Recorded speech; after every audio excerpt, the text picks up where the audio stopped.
बिलॉव्ड students, welcome to CVKYS। Ratio analysis की अगर हम लोग बात करें तो रेशियो एनालिसिस एक बहुत ही ब्रॉड चैप्टर है और आप लोगों को ये पता है कि आपके एग्जाम में उससे एक शॉर्ट टाइप क्वेश्चन और एक लॉन्ग टाइम क्वेश्चन ज़रूर मिलता है। रेशियो एनालिसिस के ऊपर हमने 5-6 वीडियोस ऑलरेडी डिस्कस किए हैं, छोटे छोटे शॉर्ट टाइप क्वेश्चन के ऊपर। जो लोग फर्स्ट टाइम विजिट किए हैं वो प्ले लिस्ट में सेमेस्टर 6 वाले कॉलम में जाकर वो सारा वॉच कर सकते हैं। अभी हम लोग रेशियो एनालिसिस के ऊपर एक लॉन्ग क्वेश्चन डिस्कस करेंगे। आप जानते हो कि रेशियो एनालिसिस के ऊपर लॉन्ग क्वेश्चन में आपको trading and profit and loss account बनाने को दिया जा सकता है, आपसे बैलेंस शीट पूछा जा सकता है और आपसे प्रोप्राइटर्स फंड की कैलकुलेशन भी पूछी जा सकती है। तो लॉन्ग टाइम क्वेश्चन भी अगर हम लोग करें तो उसमें हम लोगों को छोटे छोटे फॉर्मूलाज की ज़रूरत पड़ती ही है, कैलकुलेशन किस तरीके से होती है और फाइनली हम लोग बैलेंस शीट किस तरीके से निकालते हैं, ये हम लोग एक क्वेश्चन में अभी सॉल्व करके देखेंगे। तो सम्स पहले पढ़ेंगे एज यूजुअल समझने के लिए।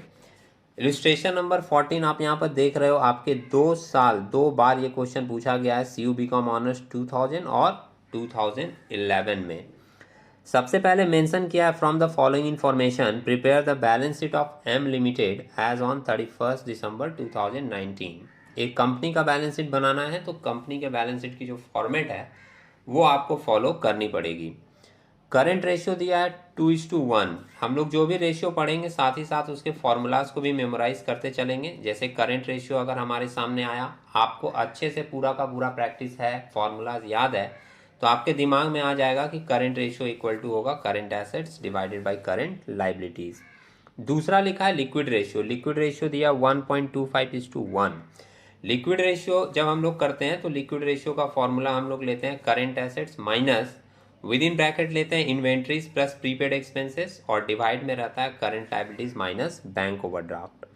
इसके बाद लिखा fix assets to proprietary ratio. Fix assets to proprietary ratio का फॉर्मूला हम लोग लेते हैं fix assets divided by proprietors fund, या प्रोप्राइटर्स फंड को हम लोग शेयर होल्डर फंड के नाम से भी जानते हैं, या कभी कभी हम लोग इसको नेटवर्थ के नाम से भी लिखकर यूज करते हैं। इसके बाद लिखा है गियरिंग रेशियो। तो गियरिंग रेशियो या इसको कैपिटल गियरिंग रेशियो भी बोलते हैं। गियरिंग रेशियो का फॉर्मूला होता है fix interest bearing securities divided by share holders fund.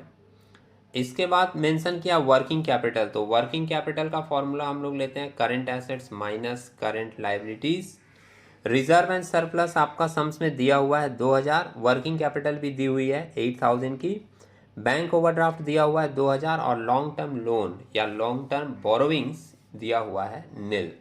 अब हम लोगों को इससे कुछ चीज़ों को फाइंड आउट करना है। कुछ चीज़ें का मतलब है कि बैलेंस शीट बनाने के लिए जिन जिन चीज़ों की आपको ज़रूरत पड़ेगी वो सारी चीज़ें आपको इन रेशियो को यूज़ करके निकालना होगा और उसके बाद फाइनली हम लोग एक बैलेंस शीट बनाएंगे, जो कि आप सोल्यूशन में देख रहे हो यहाँ दिया है। लेकिन अभी हम लोग बैलेंस शीट में नहीं आएंगे, हम लोग पहले कैलकुलेशन देखेंगे कि किस तरीके से वो सारी चीज़ें निकाली गई हैं। पॉइंट बनाकर किया है। नंबर 1 में लिखा है करंट एसेट्स का मतलब CA और करंट लायबिलिटीज CL के रूप में यूज करके CA/CL 2/1 ये सम्स में मेंशन किया था। क्रॉस मल्टीप्लाई कर दिए तो CA इक्वल टू आ गया 2CL। तो जहां पर इस तरह का सिचुएशन हो कि हम लोगों को CA और CL दोनों में से कुछ भी पता ना हो, तो वहां पर हम लोग कोई ऐसा पॉइंट लेकर आते हैं जो इन दोनों को लिंक क्रिएट करता हो। जैसे CA minus CL equal to होता है वर्किंग कैपिटल। सम्स में वर्किंग कैपिटल दिया हुआ था 8000 और हम लोग CA का जगह लिख दिए 2CL, क्योंकि ऑलरेडी हम लोग ऊपर निकाल चुके हैं CA इक्वल टू 2CL। तो 2CL minus CL equal to हम लोग लिख दिए वर्किंग कैपिटल दिया हुआ था कितना 8000। अब अगर इस 2CL में से CL माइनस कर दिया जाए तो फिर CL ही बचेगा, दो में से एक माइनस करेंगे तो CL इक्वल टू आ गया हमारा 8000 का। मतलब करंट लायबिलिटीज अगर आपको मिल गया 8000 की, तो यहाँ पर आप इक्वेशन देखो CA इक्वल टू है 2CL, तो आप CA भी निकाल सकते हो। 2 इंटू 8000 कर दिए तो हमको करंट एसेट्स मिल गया कितने का 16000 का। बेसिक कैलकुलेशन है ये, ज़्यादातर लोगों को समझ में आई होगी और ज़्यादातर लोग इसको पहले से भी जानते होंगे। तो करंट एसेट्स अपने को मिल गया कितने का 16000 का और करंट लायबिलिटीज मिल गई 8000 की। अब सेकेंड पॉइंट हम लोग यूज़ कर रहे हैं liquid ratio. Liquid ratio equal to होता है quick asset divided by quick liabilities. ये बेसिक फॉर्मूला है लेकिन हम लोग इसको तोड़ कर लिखते हैं। क्विक एसेट का मतलब होता है CA minus within bracket inventory plus prepaid expenses divide में current liabilities minus bank overdraft. आप लोगों ने ये बात सुन रखी होगी कि सम्स में अगर प्रीपेड एक्सपेंसेस और बैंक ओवरड्राफ्ट नहीं दिया होता है तो हम लोग उसके जगह पर नील लेते हैं, ज़ीरो मानते हैं। सम्स में बैंक ओवरड्राफ्ट दिया है तो हम लोग बैंक ओवरड्राफ्ट की फिगर पुट करेंगे 2000, और प्रीपेड एक्सपेंसेस नहीं दिया है तो प्रीपेड एक्सपेंसेस के जगह पर हम लोग यूज़ करेंगे नील। सराउंडिंग में आपको कुछ नॉइस मिल सकता है, हम लोग उसको अवॉइड करते हुए चलेंगे, कैलकुलेशन ज़्यादा ज़रूरी है। तो आगे फिर यहाँ पे देख रहे हो आप, CA minus inventory plus prepaid expenses divided by current liabilities minus bank overdraft equal to 1.25:1। तो डिवाइड में आप 1 भी लिख सकते हो, ये सम्स में दिया हुआ था। और मेंशन भी यहाँ कर दिया है, लेट प्रीपेड एक्सपेंसेस भी नील। तो फिर CA हम लोग निकाल चुके थे 16,000 माइनस इन्वेंट्री अपने को पता नहीं है, और प्रीपेड एक्सपेंसेस के जगह लिख दिया गया नील। डिवाइड में करंट लायबिलिटीज अपने निकाल लिए हैं 8,000 का, माइनस बैंक ओवरड्राफ्ट सम्स में दिया हुआ है 2,000 इक्वल टू 1.25। अब अगर आप इसको क्रॉस मल्टीप्लाई करोगे तो नीचे 8,000 माइनस 2,000 करने पर आपको 6,000 मिलेगा, और जब आप नेक्स्ट स्टेप में इसको क्रॉस मल्टीप्लाई करोगे तो आपको वैल्यू मिल जाएगी 6,000 इंटू 1.25 करने पर आएगा 7,500 इक्वल्स 16,000 माइनस इन्वेंट्री। अब हम लोग इन्वेंट्रीज को लेफ्ट हैंड साइड में ले आएंगे तो माइनस की चीज़ प्लस हो जाएगी, और 7,500 को राइट हैंड साइड ले जाएंगे तो प्लस की चीज़ माइनस हो जाएगी। तो इन्वेंट्री को सॉल्व करके 16,000 माइनस 7,500 करके अपने को वैल्यू कितना मिल गया इन्वेंट्री का, 8,500। तो सेकंड वाली कैलकुलेशन भी आपको समझ में आई होगी, और ये कैलकुलेशन आपको और ज़्यादा बेहतर समझ में आ सकती है अगर आप इसको नोट करते हुए करेंगे तो। अब हम लोग देख लेते हैं तीसरा रेशियो किस तरीके से यूज़ किया गया है, fix assets to proprietary ratio.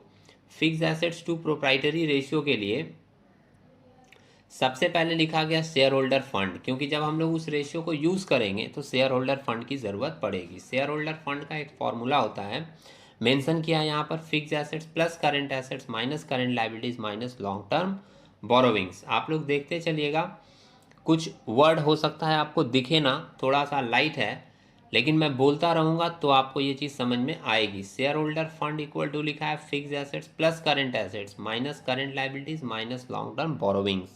Sums में लॉन्ग टर्म बोरोविंग्स नहीं है, फिक्स एसेट्स भी नहीं था, तो फिक्स एसेट के जगह फिक्स एसेट लिख दिए, प्लस CA अपने निकाल लिए थे 16,000 माइनस करंट लायबिलिटीज निकाल लिए थे 8,000 माइनस लॉन्ग टर्म बोरोविंग्स लिख दिए नील।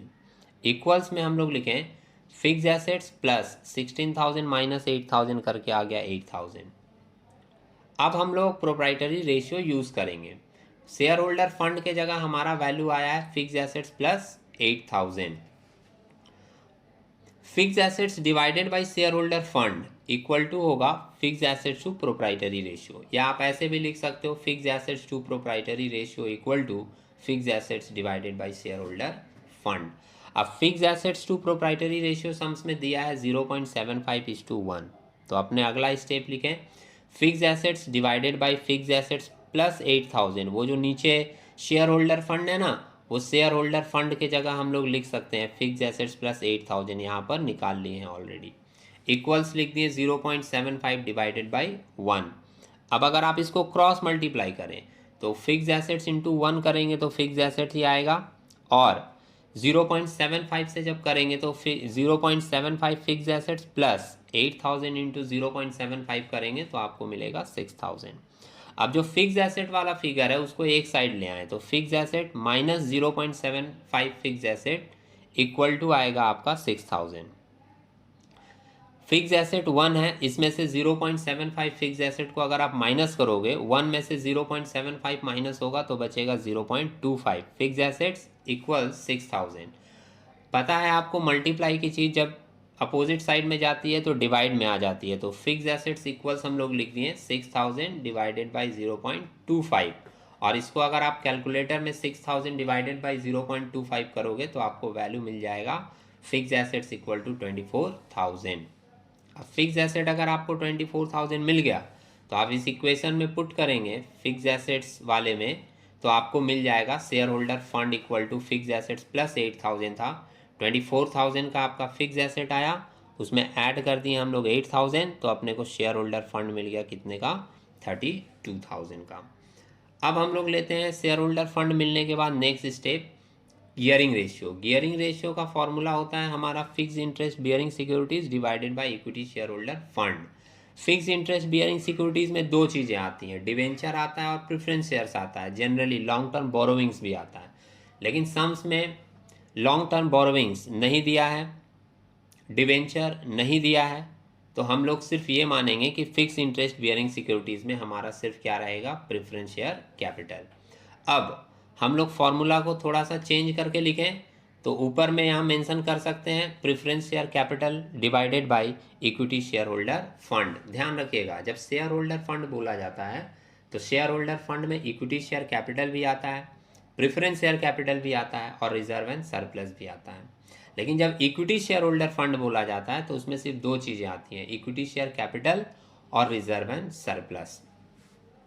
तो preference share capital is to equity share capital fund, sum से मेंशन किया 1:1, मतलब जो हमारा शेयर होल्डर फंड आया है जिसमें कि प्रेफरेंस शेयर और इक्विटी शेयर होल्डर फंड दोनों इन्वॉल्व है, उसमें दोनों का रेशियो है 1:1।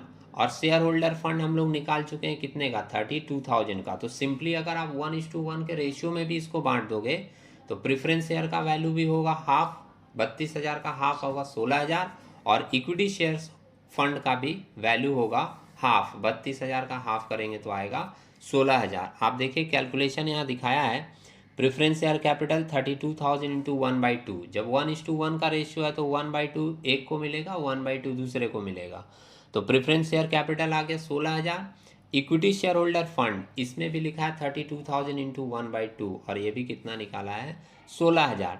इक्विटी शेयर होल्डर फंड में हमारा इक्विटी शेयर कैपिटल भी होता है और रिजर्व एंड सरप्लस भी होता है। सम्स में रिजर्व एंड सरप्लस दिया था 2,000, तो इक्विटी शेयर होल्डर फंड 16,000 में लेस कर दिए रिजर्व एंड सरप्लस 2,000, तो अपने को इक्विटी शेयर कैपिटल की वैल्यू मिल गई 14,000। अब ध्यान रखेंगे, जब प्रेफरेंस शेयर कैपिटल लिखना होगा तो 16,000 लिखेंगे, इक्विटी शेयर कैपिटल लिखना होगा तो 14,000 लिखेंगे, दोनों मिलाकर शेयर कैपिटल हो जाएगा 30,000 का और रिजर्व एंड सरप्लस अलग से लिखा जाएगा 2,000। नेक्स्ट यहाँ पे मेंशन कर दिया करंट एसेट्स, हम लोग पॉइंट नंबर 1 में ही निकाले थे 16,000 का, इसमें से लेस कर देंगे इन्वेंटरीज 8,500 जो स्टेप 2 में निकला था, तो बाकी जो 7,500 बचा उसको हम लोग नाम देंगे अदर करंट एसेट्स। इसी तरीके से करंट लाइबिलिटीज हम लोगों ने निकाली थी, वो आया था हम लोगों का 8,000, इसमें से हम लोग लेस कर देंगे बैंक ओवरड्राफ्ट। तो बैंक ओवरड्राफ्ट सम्स में दिया था 2,000, तो 8,000 में 2,000 बैंक ओवरड्राफ्ट माइनस करने के बाद जो बैलेंस आएगा वो हम लोगों का हो जाएगा ट्रेड पेबल, कितने का, 6,000 का। तो ये पूरी कैलकुलेशन अगर आप लिख लिख कर नोट करके करोगे तो आप सुनते भी रहेंगे और नोट भी करते रहेंगे, तो मेरे ख्याल से चीज़ें ज़्यादा क्लियर होंगी आपको और ज़्यादा बेहतर समझ में भी आएगा। अब देख लेते हैं कि ये सारी चीज़ें निकालने के बाद बैलेंस शीट में किस तरीके से पुट किया। तो पहले तो एक नोट बना दिया गया है, पिक्चर थोड़ा एडजस्ट कर लेते हैं, चेंज हो गया, ये आ गया वापस। सबसे पहले एक नोट बना दिया गया है नोट्स टू अकाउंट बोलकर। नोट्स टू अकाउंट में आप देख रहे हो शेयर कैपिटल 16,000 का हम लोग प्रेफरेंस शेयर कैपिटल निकाले थे और 14,000 का इक्विटी शेयर कैपिटल निकाले थे, दोनों को जोड़कर वैल्यू दिखा दिए कितने का, 30,000 का। तो शेयर कैपिटल में हम लोग डायरेक्ट 30,000 लिख देंगे।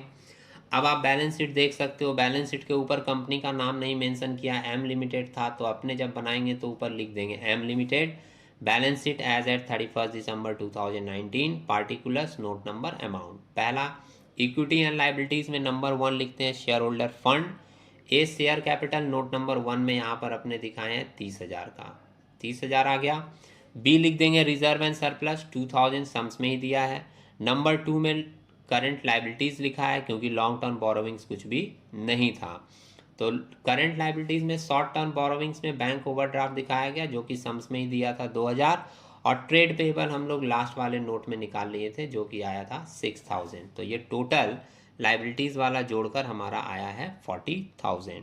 इसके बाद एसेट्स में non current assets, fix assets, fix assets की वैल्यू हम लोग निकाले हैं नोट में, 24,000 आया था। नंबर 2 लिखे करंट एसेट्स, करंट एसेट्स में ए लिख रहे हैं इन्वेंटरीज 8,500 जो कि यहाँ पॉइंट नंबर 2 में आप देख रहे हो निकाला गया था, और बी नंबर लिखे हैं अदर करंट एसेट्स 7,500 जो हम लोग एकदम लास्ट वाले नोट में 7,500 other current asset find out किए थे। तो इस साइड का भी टोटल ऐड करने के बाद अपने को मिल रहा है 40,000। तो ये एक कैलकुलेशन थी, इस कैलकुलेशन में बहुत सारी चीज़ें मिसिंग थी जो हम लोग देखें कि किस तरीके से निकाला जाता है। स्पेशल एरिया अगर इस सम्स के ऊपर मैं बोलूँ तो कैपिटल गियरिंग वाला और fix assets to proprietary ratio वाला है, उसके ऊपर आप लोग ज़्यादा फोकस करेंगे। हम लोग इसी तरीके के कुछ नए इन्फॉर्मेटिव वीडियोस के साथ मिलेंगे, तब तक के लिए टेक केयर।